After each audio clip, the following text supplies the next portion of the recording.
This is Alex, Paul and Jess, a team of hustlers who have one aim: to make you, the public, part with your hard-earned cash. In this series, the hustlers will attempt to pull off some of their toughest scams yet, and to do so, they'll appear as you've never seen them before. This is The Real Hustle Undercover.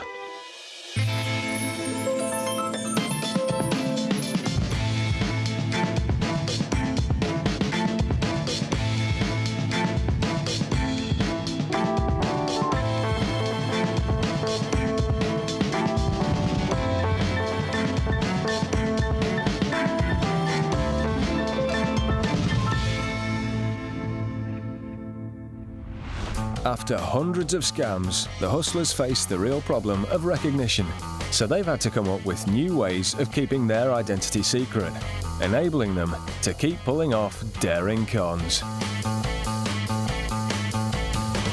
The hustlers have assembled numerous disguises and created various characters, all designed to get the job of cheating you out of your money done.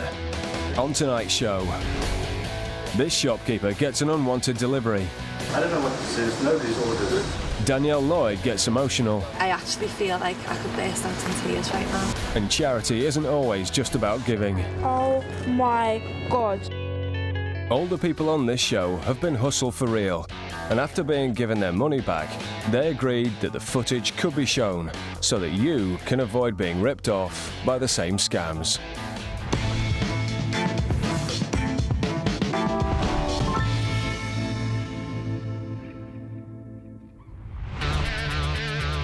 This is the King's Road in the heart of Chelsea, home to some of the most exclusive antique emporiums in the country, selling items worth thousands of pounds each.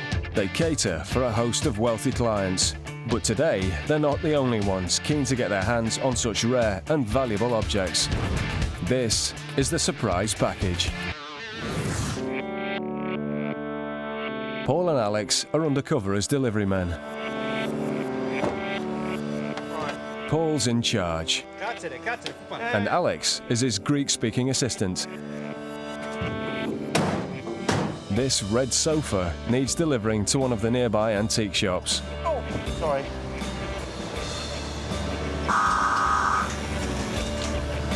All right, we've got a sofa here. This is 610. Yeah. That's odd. The shopkeeper was clearly not expecting the delivery. Well, somebody's ordered it, so they haven't told you about it. It's definitely for here. We put it there. But Paul won't take no for an answer. He seems intent on giving the sofa away for nothing. Most unlike him. I'm taking it based on who's what. I'm just a delivery driver, mate. Oh, we'll put it right there. We'll go fine. Just hold this open for me. Let me put that there. Be right back. Who's the person? Go on, in you go. Yeah. Finally, Paul, the bullshit delivery man, gets his way. Here you go. Much to the shopkeeper's annoyance, the sofa ends up in his shop. This is nobody's ordered it. It's not for you. It's an antique shop. Nobody's going to order it. I got to come back because I need you to sign this, so we got to sort it out. All right, look, I'll be as quickly as I can. He's not happy. The sofa's an unwelcome addition to his day. But pretty soon, that'll be the least of his worries. Excuse me. Paul returns to the shop to eat some humble pie. It's one of these apartments here. They've given him 610, but it's not 610. This is 610. It seems his company has made a mistake with the address, and he and Alex need to take the sofa away. All right. The shopkeeper is only too happy to see the back of it, and the delivery man. It's up there. Yeah? But they're not in, so... But little does he know that nearly £4,000 worth of his stock has just been swiped from right under his nose. So how have the hustlers done it? Let's go back and see. Stage 1 was the delivery. For this elaborate scam to work, the boys had to time it just right. They knew what time the shopkeeper would make his regular daily trip to the post office, and had to make sure the sofa was inside the shop when he left. Once the shopkeeper was well out the way, it was time for what you didn't see. Stage 2, the steal. But with the shop door securely locked and the keys safe in the Mark's pocket, this wasn't a case of breaking and entering. It didn't need to be.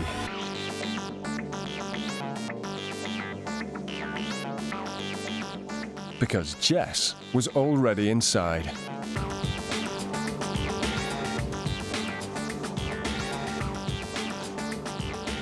Now it was a race against time. After putting on her telephone earpiece, Jess got to work. First, she went straight for a rare pewter bowl worth £500. Then, she helped herself to this bronze statue with a market value of £1,200. She'd already made the trip worthwhile, but time was running out. The shopkeeper was on his way back. In less than a minute, he'd catch Jess red-handed.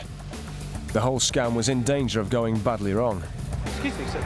Do you know where Parsons Green tube station is? But there was no need to worry. The hustlers had it covered. This was stage 3 of the scam. The hold-up. The shopkeeper was waylaid by a lost tourist. But that was no tourist. It was Alex. After delivering the sofa earlier, Alex had headed straight back to the van to get ready for this moment. A quick change, and he'd transformed himself from a Greek delivery man into a well-dressed passerby. Is there a nearest tube station? Fulham Broadway. It was now his job to stall the Mark for as long as possible, whilst pretending to be on the phone, which allowed Jess to listen in on her earpiece. If you get to Knightsbridge, would that be the perfect? Yeah. Alex's confused touristite bought Jess some valuable extra stealing time. That's a pair of candlesticks, worth a cool £2,000. Is there no bus from here? Oh, where could I take the bus from? Thank you very much, sir. It's been very kind. Okay, you've got about 30 seconds before he opens the door.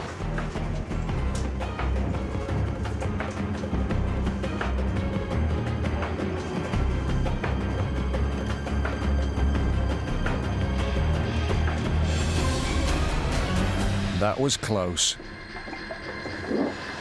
Hello, mate. And what do you know? Just as the Mark was opening the door, It's not your place. Paul arrived to put stage 4 into action. The getaway. Another quick change for Alex, and he was Paul's assistant again. The Mark had no idea it was the same guy he'd just been talking to on the street. And he was more than happy to watch them carry the sofa straight out the door. He even held it open for them. We said light stuff, light stuff.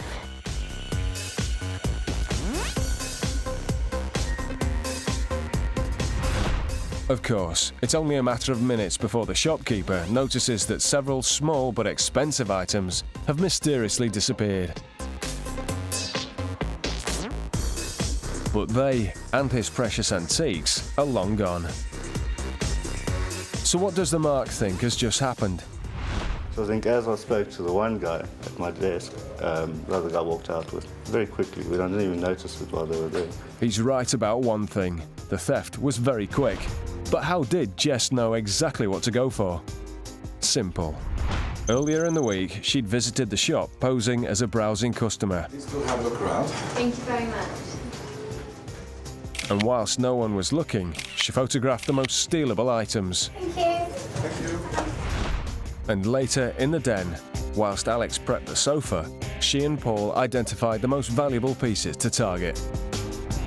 Well, that's clever. I shouldn't have let that guy in at all with that sofa. You are under no obligation to accept a parcel that you don't think that you've ordered. If it's been delivered for someone in your business, call them up, check. If it's for someone in your household, do the same. And don't feel you've got to give in just because a delivery man is getting a little bit stroppy.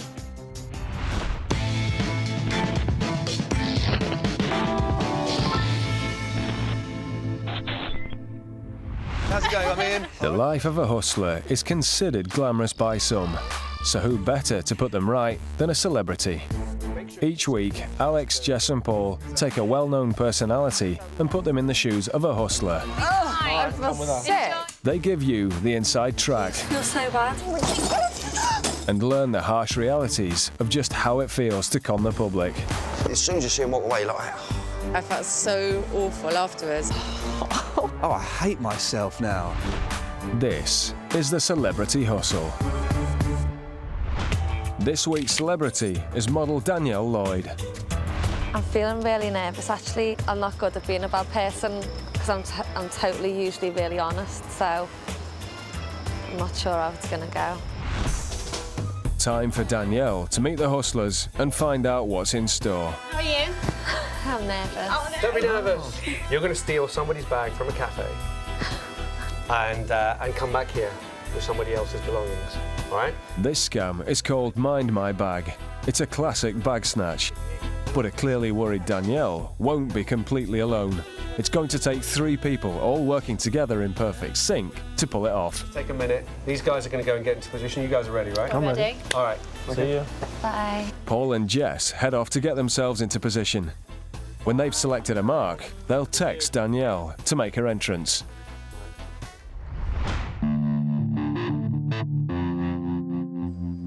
Jess enters first. It's important that people think that she and Paul are strangers. Paul follows closely behind, with a deliberately scruffy look. All they need now is a mark, but all the customers seem to be keeping their bags close by, so the hustlers relax and wait.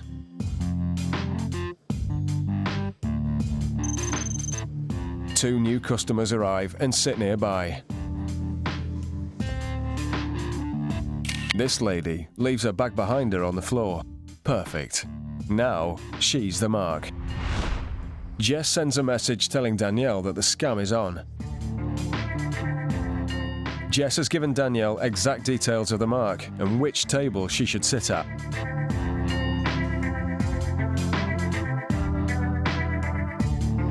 Hi, can I get a hot chocolate, please? Can I pay for it now, yeah? Danielle orders a drink and makes sure she pays there and then. This is to ensure any staff don't stop her when she exits with the mark's bag. As instructed, Danielle positions herself behind the mark. Everyone is now in position. Jess will ask the girl to mind her bags, then go to the toilet. Paul will then create a diversion by attempting to steal Jess's bags. If all goes to plan, they should draw the mark away from her own bag long enough for Danielle to take it.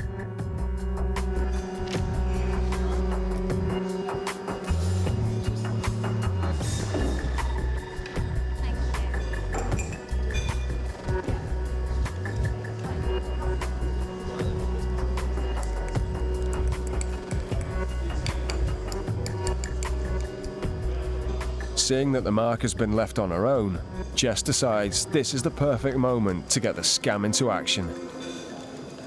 Can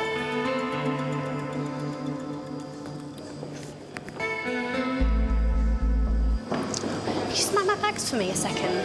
Thank you. Jess has played her part. Now it's Paul's turn.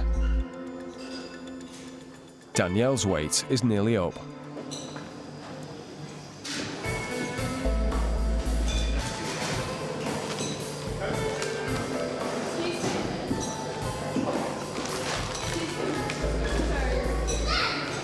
There was a girl sitting there. Is this her? I think she just left. As planned, the mark does the right thing and stops Paul leaving with Jess's bags. But in doing so, leaves her own bag unattended. This is Danielle's moment. She has to act now. No, but she was sitting there. I thought she just left. I'm sorry. Is it yours?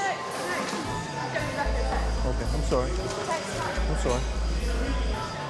Danielle walks straight past the mark and out of the cafe.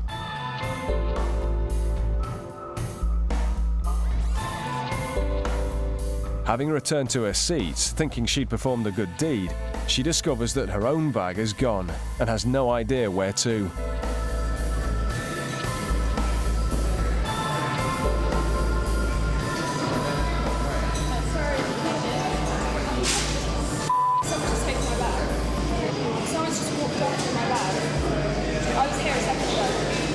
The whole steal was done to perfection. But is Danielle pleased with her work? I've got my arm proper shaking. I feel so I don't know what I feel. I just feel terrible. When I was walking down the streets, I could feel my legs just shaking. I was waiting for someone to come running behind me. If that was me, I'd be so upset, because like, you have your life in your handbag. I've got an SLR camera in there. I do photography, so I'm pretty much screwed now. I don't even want to talk about it. I just feel like I've done something really, really bad, and I actually feel like I could burst out in tears right now. Everyone always tells you not to leave your bags on the tender, but you don't really pay much attention. I've definitely learned my lesson. I won't be leaving my bags anywhere. Still to come, Paul's not feeling too charitable. You've been told to move along. I'm just doing my job. I don't know who you are. And it's a dog's life for this mark. There's poo everywhere, all right?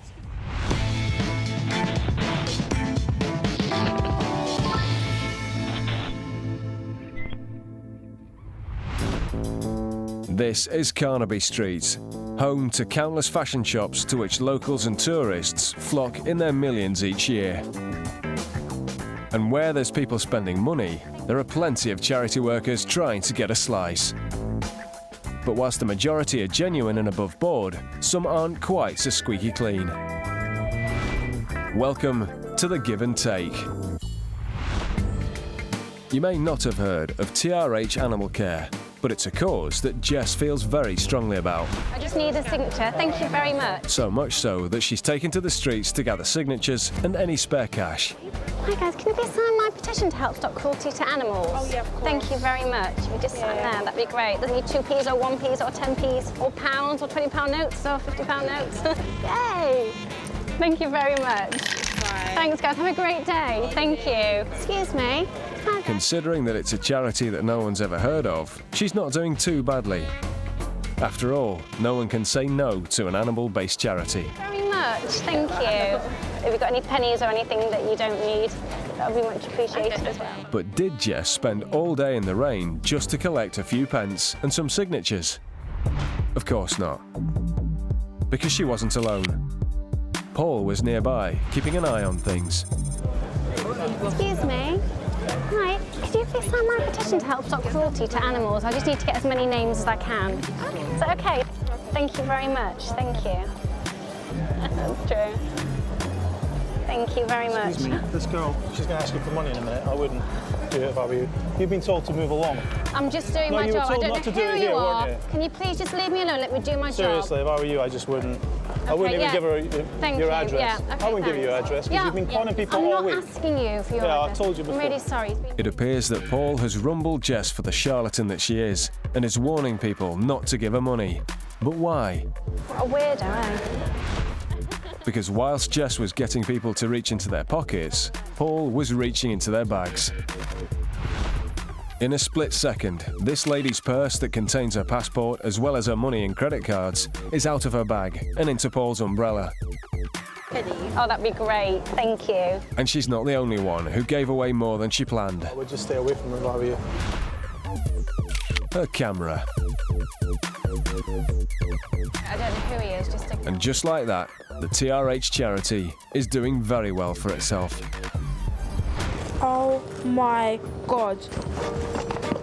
No, I haven't got my camera in my bag anymore. I had my camera with me today before I left my house, and then it's in the case because I had it.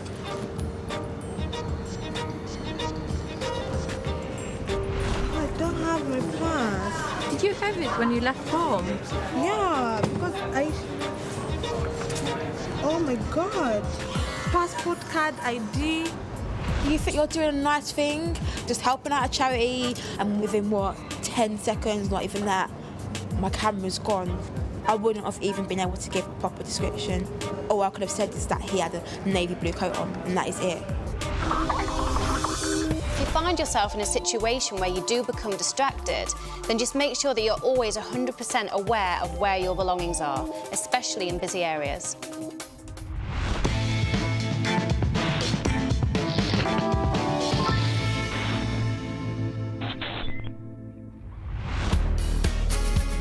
We all enjoy a night on the town.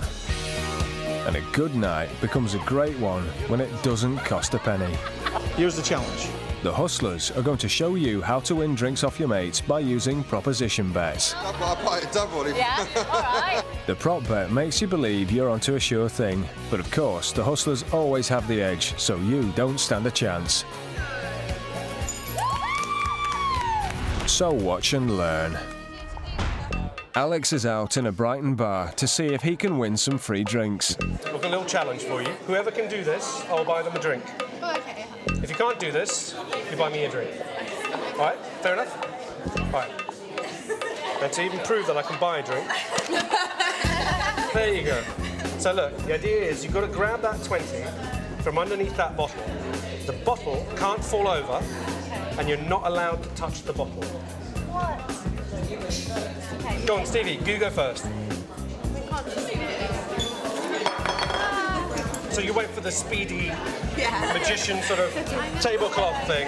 Okay. I'm going to make A bit slower for Ashley, okay. I'm not quite sure. Okay. All right, okay, that's Ashley's go there. Get the 20 quid, but the bottle can't fall over.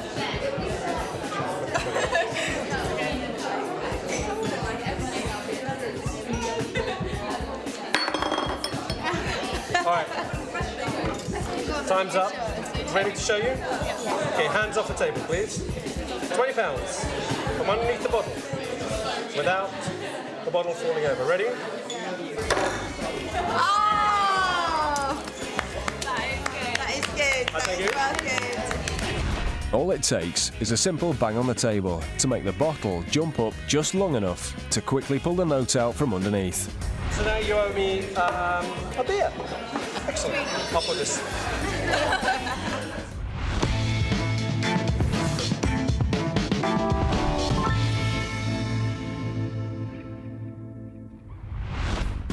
They say dogs are a man's best friend, and nowhere more so than in Britain. We love our pets so much that as a nation we spend hundreds of millions of pounds on them each year. But an owner's weak spot for their pets is a chance for hustlers to make some money, as they're about to demonstrate in the missing dog scam. Jess has come to the park, seemingly working for the local council. Excuse me, I'm doing a survey about the local dog walking facilities in the park. Do you mind just answering a few questions for me? Okay. Is that okay? Can I take your name? Patrick. Patrick. And what breed is Chelsea? A Springer Spaniel. A Springer Spaniel. So she's chipped? Excellent, okay. Can I take your address as well, please? Okay. I'll Close. send you a free pooper scooper. Oh, okay, There fine. you go. Absolutely. It's amazing the information people will give away for a freebie. As well as home addresses, Jess finds out if people are in work and if they leave their dogs at home.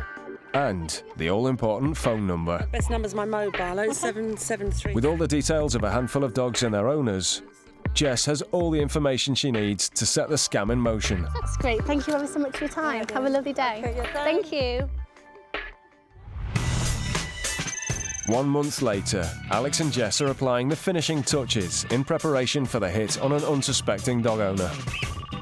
With their car turned into a taxi and a list of potential marks, Jess gets ready to make an important phone call. Oh, hi, is this Audrey Brown? Oh, hi there, my love. Listen, my name's Jessica. I don't mean to alarm you. There's no need to worry. I think I've just found your dog. Is he is like white with tan patches, and I think he's got something wrong with his eye as well. Oh, don't worry. Listen, he's absolutely fine. I've got your address here because obviously he's been chipped, hasn't he? That's how I've got your number. It says that you live in N7. Are you there now? Because I can drop him off to you. I'm not. We're in Oxford Street in Islington. If you don't mind paying for a cab, I can jump in one now and I can come and meet you. Is that okay? Yes. Relieved that her dog is okay, she agrees. I'll see you soon. No problem. It's fine. Okay, bye. Bye. Job done. We off? Where are we going? Surbiton Street. Surbiton Street. Cafe. Third on the right. Norman. At your service. You look great. Alex and Jess leave to return the Mark's dog and get some cash in the process. The fact that there's no dog in their car doesn't faze them. They arrive at the cafe to meet Boo Boo's owner. She's already agreed to pay for the fictitious cab fare, but she's going to have to cough up even more.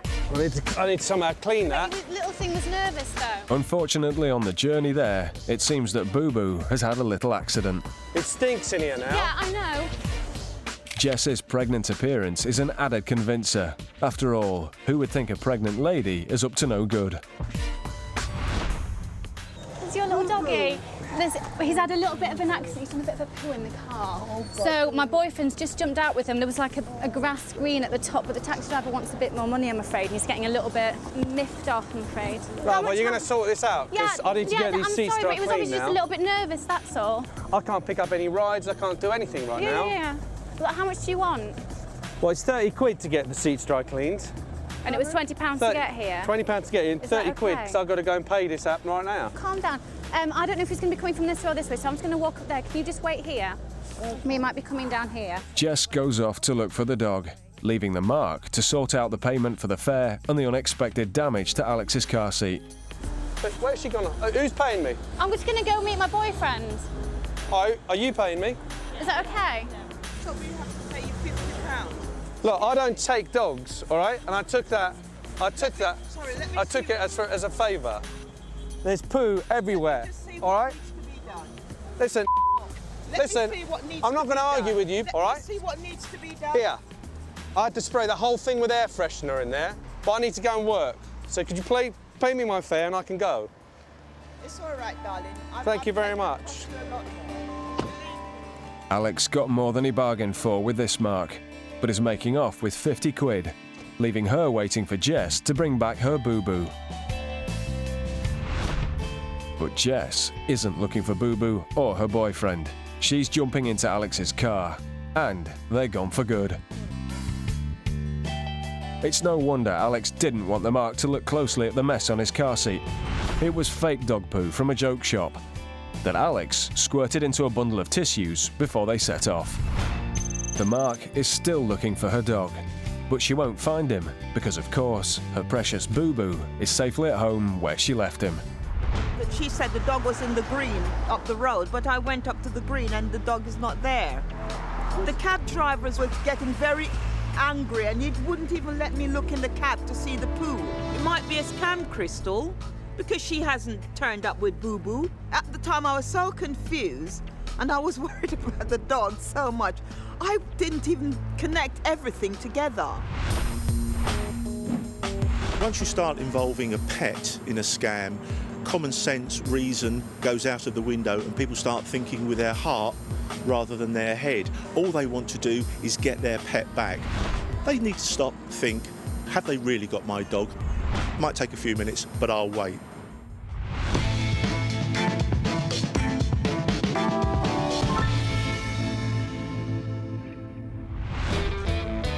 So remember, hustlers are everywhere, and people aren't always who or what you think. Mind my bags for me a second? Thank you. Appearances can be deceiving, so think twice and keep your wits and cash about you. So we have to pay you £50.